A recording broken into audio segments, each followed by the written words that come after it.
আসসালামু আলাইকুম। আজকে কথা বলবো গর্ভাবস্থাতে হাজব্যান্ড ওয়াইফ মেলামেশা করতে পারবেন কিনা।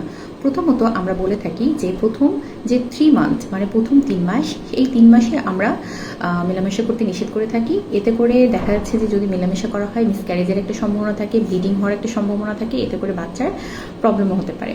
আর আমরা নিষেধ করে থাকি ডেলিভারির যে ডেটটা, সেই ডেটের 1 মাস আগে থেকে আমরা বলি যে আপনারা এই সময়টা আর মেলামেশা করতে পারবেন না, ঠিক আছে। এইটা গেল যাদের কোনো কমপ্লিকেশন নেই সেই সব আপুদের জন্য।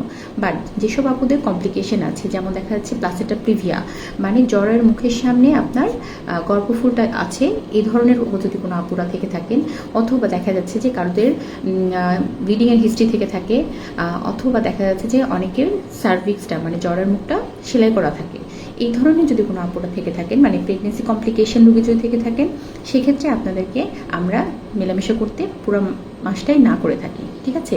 এছাড়া যদি নর্মাল কারো পার্সন হয়ে থাকেন তাহলে ফার্স্ট 3 মান্থ এবং লাস্টের 1 মান্থ, ঠিক আছে, এইটা আমরা সবাস করতে নিষেধ করে থাকি, মানে মেলামেশা করতে নিষেধ করে থাকি, ঠিক আছে। আপনারা ভালো থাকবেন। আসসালামু আলাইকুম।